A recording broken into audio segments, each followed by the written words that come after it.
Bonjour, bonjour, salut à tout le monde, connectez-vous.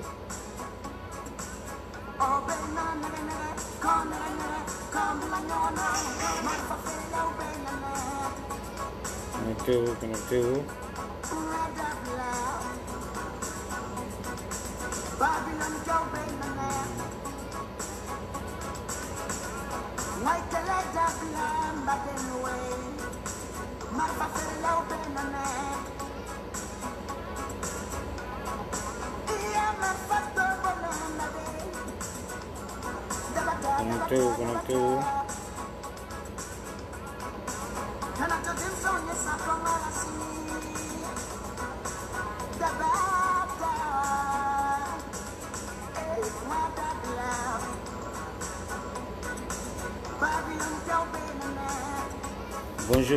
Bonjour à tout le monde, bonjour à vous tous, soyez les bienvenus, connectez-vous et partagez la vidéo. Salut Yannick, bonjour, ça va bien et la santé? J'espère que tout va bien. Darius, bonjour, ça va la matinée, ça commence bien? Et la famille, tout le monde va bien? J'espère que vous êtes en train de passer une bonne journée. Que Dieu nous bénisse, que Dieu nous donne tous longue vie et plein de succès. Merci, connectez-vous. Comme ça, on va aller dans le but du sujet. Salut, monsieur Pirlo, le français. Ça va bien? Et la santé, tout va bien? Dieu merci alors. Merci, soyez les bienvenus. Soyez les bienvenus. Merci à vous tous. Merci à vous tous, soyez les bienvenus. Je vous salue tous. Partagez la vidéo. On va essayer de parler, d'aller dans le sujet, parce que c'est très important aujourd'hui.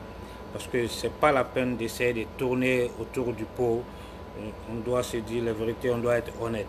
Parce que ce qui se passe aujourd'hui en Côte d'Ivoire, la situation sociopolitique en Côte d'Ivoire aujourd'hui est très menaçante et catastrophique. Parce que le problème aujourd'hui en Côte d'Ivoire, ce ne sont pas des problèmes de politique, tout ça c'est des problèmes de personnes. Donc ne tournons pas autour du pot, c'est des problèmes de personnes. Et vous conviendrez avec moi que les problèmes de personnes, il n'y a pas de solution à des problèmes de personnes. C'est ça le problème aujourd'hui en Côte d'Ivoire. Donc il faut sortir de cela, parce que la division entre nous, ce n'est pas bon, ce n'est pas la solution. Donc pour trouver la solution, il faut un dialogue, il faut le dialogue vraiment. Parce que c'est ça aujourd'hui le problème en Côte d'Ivoire. Vous voyez.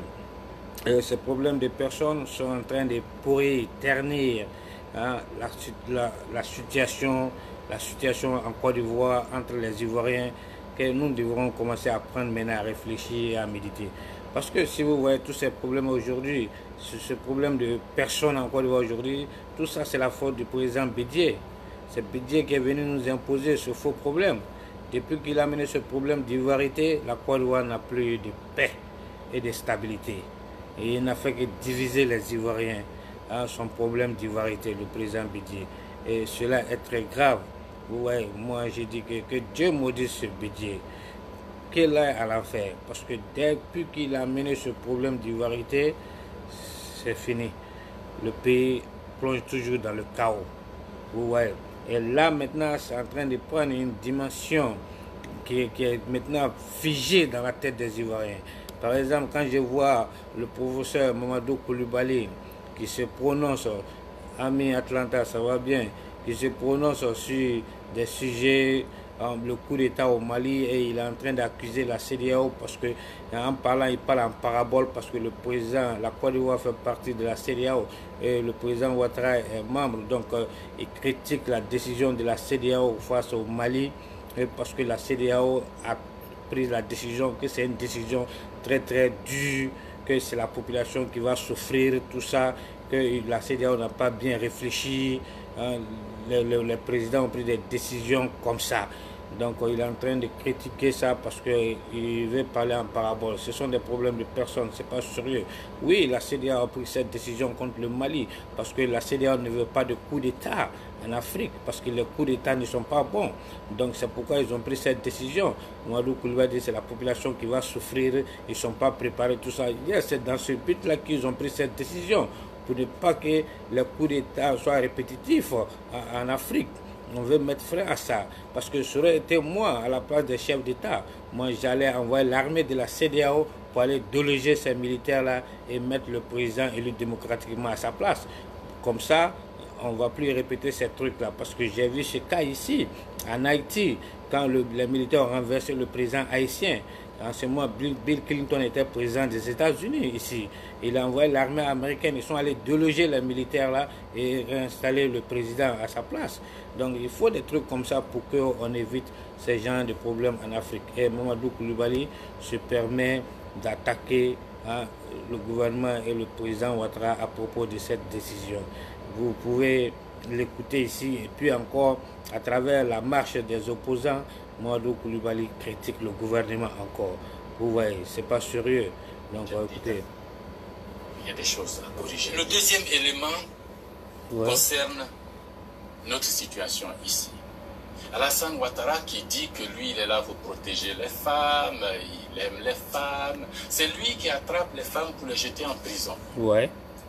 Il dit qu'il aime le respect des droits de l'homme, le respect des associations de défense des droits de l'homme. C'est lui qui attrape les mouvements, les animateurs de ces mouvements de droits de l'homme pour les jeter en prison. Pourquoi? Parce que ces mouvements se sont élevés contre le coup d'État qu'il est en train de faire, la violation de la Constitution, le coup de force. Il prétend que nul ici n'est mieux informé, ne connaît mieux la Constitution que lui, parce qu'il a signé les décrets de transmission, parce qu'il a signé la promulgation de cette Constitution. Mais à quoi sert alors le Conseil constitutionnel? Donc vous voyez, ça c'est Mamadou Koulibaly. Mamadou Koulibaly en train d'intervenir ici, vous voyez. Tout ça c'est des problèmes de personnes. Mamadou Koulibaly accuse le président d'être dictateur parce que c'est de cela qu'il s'agit. C'est ce qu'il veut dire. Il met la femme en prison, il fait ceci, cela. Bon, moi je pense qu'il y a de la malhonnêteté politique de ce qu'il dit. Parce qu'un État, c'est un État. Le président n'a pas refusé que les gens marchent. On les a laissés marcher. Mais la marche est terminée en quoi? En catastrophe. Parce qu'il y a eu des morts, il y a eu des coupures de route, il y a eu des bus qui ont été brûlés, il y a eu des maisons qui ont été saccagées, brûlées. Les gens ont été tués. Bon, dans ces conditions, il dit que le président interdit les marches maintenant. Mais dans ces conditions, l'État est obligé d'interdire les marches. Parce que si on vous laisse marcher et que la marche, toujours, ça se termine par des problèmes, par des tragédies, par des brûlures, par des tueries. Donc à quoi sert de marcher? Alors vous demandez une marche pacifique et vous la transformez en insurrection, en révolte. Donc vous voyez ce que le professeur Mamadou Koulibaly est en train de faire. Tout ça, c'est de la haine. Tout ça, c'est des problèmes de personnes parce qu'ils ont été chassés du pouvoir. Ils ont perdu le pouvoir. Il a une haine envers le président Ouattara, ce qui n'est pas sérieux. Donc moi, je dis que il faut mettre fin à ce problème de personnes. Pour mettre fin à ce problème de personnes, moi j'interpelle tous ces leaders des partis politiques à venir s'asseoir sur une table et discuter. Parce qu'il faut privilégier le dialogue pour qu'on en finisse avec ces problèmes de personnes.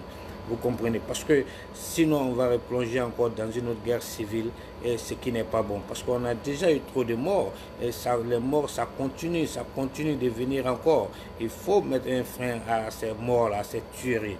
Donc pour cela, il faut revenir à la table du dialogue, ces leaders des partis politiques. Parce que la population ivoirienne, eux, c'est réconcilié, mais ce sont ces politiciens qui induisent les gens à l'erreur, à se faire tuer. Donc ils doivent venir à la table de négociation pour faire un vrai dialogue entre eux, pour qu'on puisse en finir avec ces problèmes. Parce que quand je les regarde, tous ces politiciens, ils ont été à côté du président Félix Houphouët-Boigny. D'autres ont travaillé avec le président Félix Houphouët-Boigny. D'autres ont été à ses côtés. Mais il me semble qu'ils n'ont rien appris à côté du président. Et Félix Houphouët-Boigny, vous voyez. Et là, c'est dommage. C'est dommage. Et maintenant, aujourd'hui, je vois encore, je ne sais pas où le pays va, je vois un autre militaire encore qui sort, qui vient faire de la vidéo. Parce que je pense que la place d'un militaire, c'est dans les casernes. Un militaire ne doit pas s'interférer dans la politique. Vous voyez, bon, on a un militaire ici aujourd'hui, encore qui est venu, comme l'autre militaire de Soroguium. Je vais vous montrer ça, comme ça vous voyez. Attendez, je vous montre ça, parce que...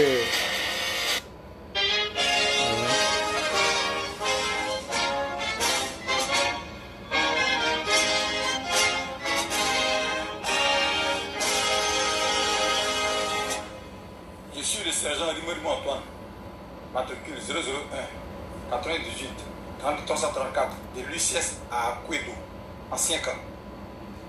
Je m'adresse à toute l'armée de Côte d'Ivoire, y compris la gendarmerie, la police, la douane et les eaux et forêts. Je m'adresse aussi à la population ivoirienne. Nous, militaires, engagés, formés, notre mission régalienne est de protéger la population civile, les biens et aussi la constitution ivoirienne. Depuis l'arrivée du président Ouattara au pouvoir, nous ne faisons que vivre l'injustice au sein des armées. L'armée ivoirienne est divisée, la police ivoirienne est divisée, la gendarmerie ivoirienne est divisée. Ouais. Même aux côtés des eaux forêts douaniers, tout le monde est divisé. Depuis lors, nous avons décrié ça auprès de nos différents chefs. La grande muette ne doit pas être divisée. Dans l'armée, il ne doit pas avoir la politique. Parce que chez nous, 1 plus 1 est égal à 1. Depuis l'arrivée d'Alassane au pouvoir, des gens préfèrent acheter des militaires, des policiers, des gendarmes, rien que pour leur intérêt personnel, pour être les agents de renseignement. Si en échangeant que vous êtes trompé, c'est Mama ou bien c'est Maka, ou bien chaise électrique. Plein de nos frères d'âmes sont actuellement paralysés parce qu'ils sont passés sur les chaises électriques. Ouais. Plein de nos frères d'âmes sont à la Mama, ou un oui, un non. Il n'y a pas de renseignements, il n'y a rien de concret, il n'y a rien de vérité, ils sont en prison. Vous voyez ici, bon, ça c'est de la manipulation. Un autre militaire vient encore se mettre en tenue et il est en train de faire la vidéo et il est en train de critiquer le gouvernement. Je me demande où la Côte d'Ivoire s'en va.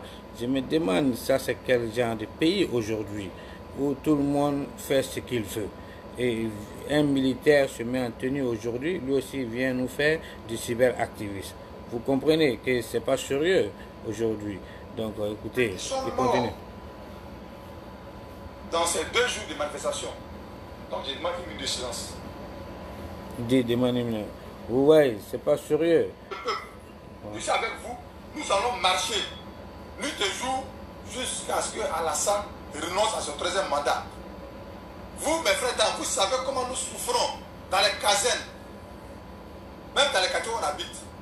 On dit militaire c'est Koutoukou. Vous savez pourquoi on voit Koutoukou? Parce qu'on n'a rien à la fin du mois. Si tu as la chance que tes enfants sont au village, ils ne vont pas à l'école, là tu peux te trouver à la fin du mois, peut-être tu as 100 000 francs. Mais si tes enfants sont encore à l'école, quand tu viens de payer tout, il te reste 5 francs. Pourquoi Koutoukou? C'est grave. Donc vous devez comprendre que nous devons plutôt amener nos patrons, nos chefs hiérarchiques à penser comment faire pour régulariser la situation des militaires, des policiers, des gendarmes qui souffrent que d'être corrompus auprès des gens qui ne veulent rien que s'accaparer du pouvoir jusqu'à leur mort. Je m'adresse aux généraux et aux officiers supérieurs des armées. Je suis déçu de votre comportement en disant au président Alassane que vous pouvez l'amener à briguer un 3e mandat, pendant que vous savez que la constitution ivoirienne l'interdit d'être candidat et de se présenter un 3e mandat. Vous avez pris des 100 millions qu'il vous a donné chacun. Bonjour à vous, ça va bien. Et à d'autres officiers supérieurs qui ont accepté de prendre 50 millions. Non, bon, Rien on que va essayer de discuter. pour tuer la population ivoirienne Ouais. par des personnes militaires ou civiles que vous pouvez manipuler pour faire croire au président que vous maîtrisez la situation. Nous, militaires du rang, sous-officiers supérieurs, nous vous disons que vous avez échoué en acceptant l'offre d'Alassane pour combattre la population pour qu'il fasse un troisième mandat. Donc nous vous disons de renoncer à... Bon, on va arrêter là. Donc, on va arrêter là. Vous avez compris au moins ce qu'il veut dire.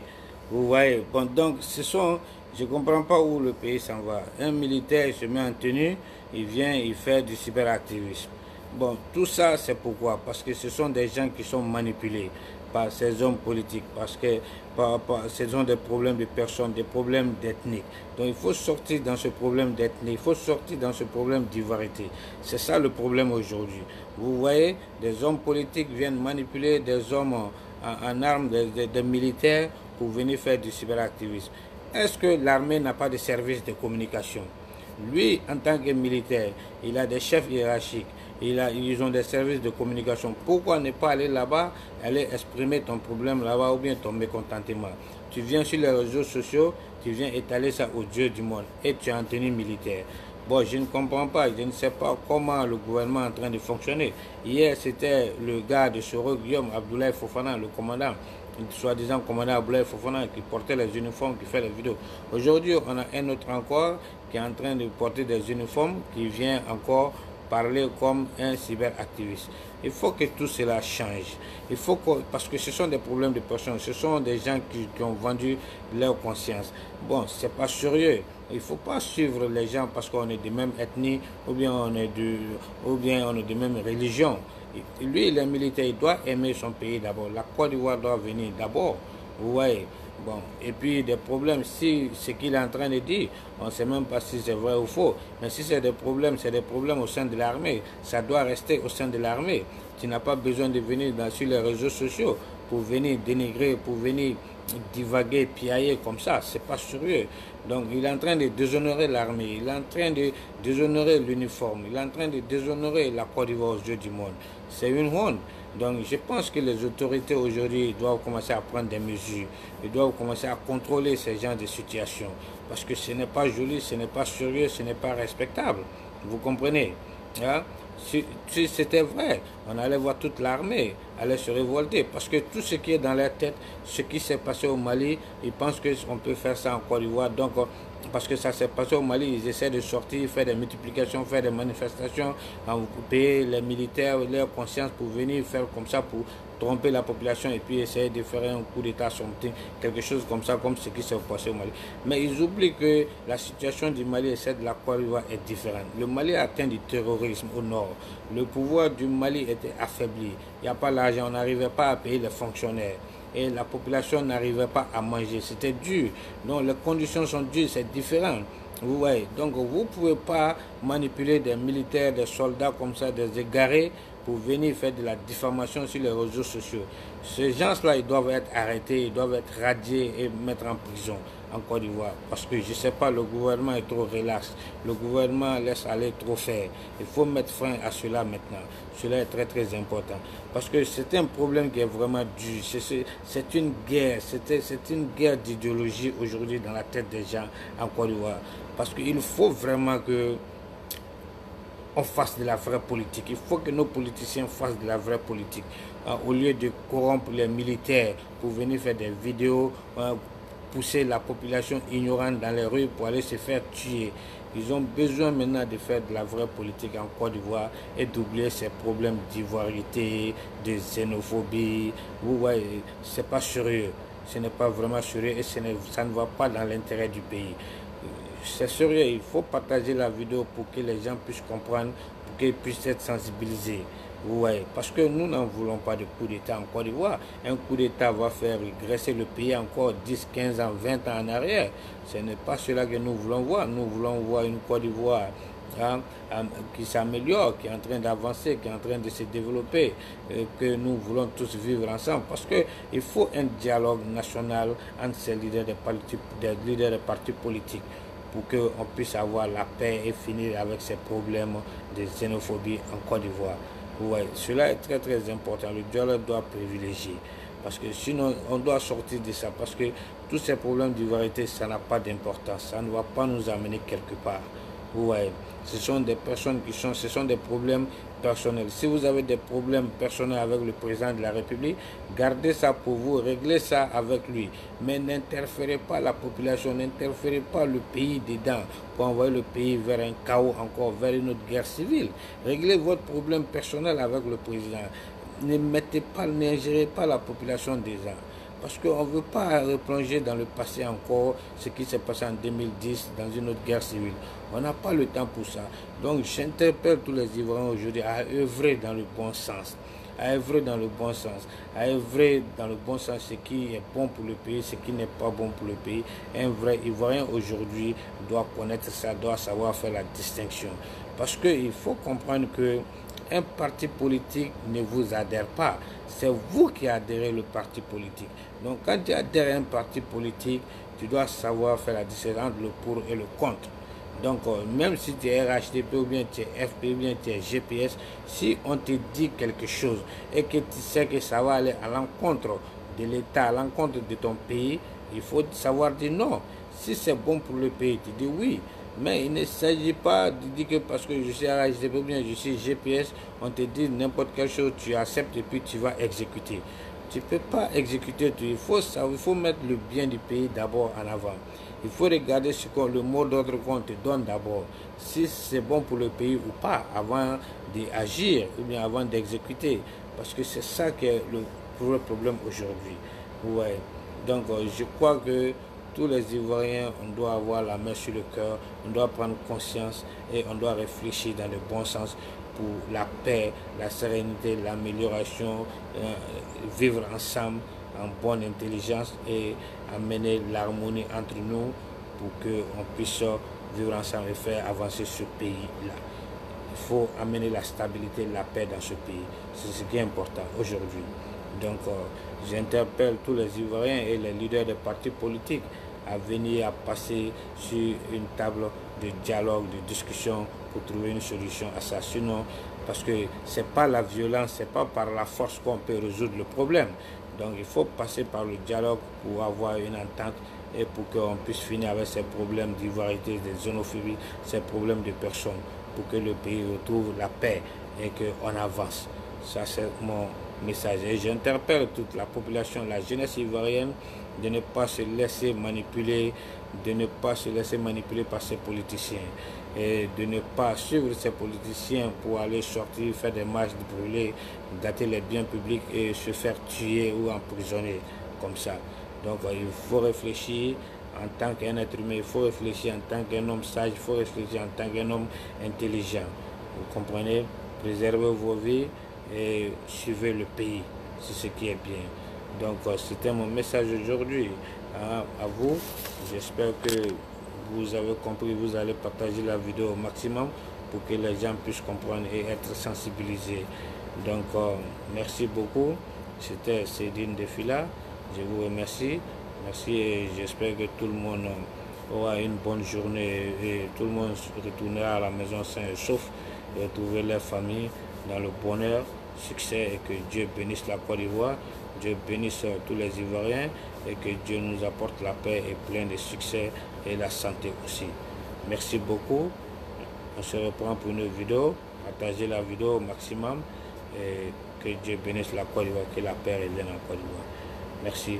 Bye bye. C'était Cédine Defila. Peace out.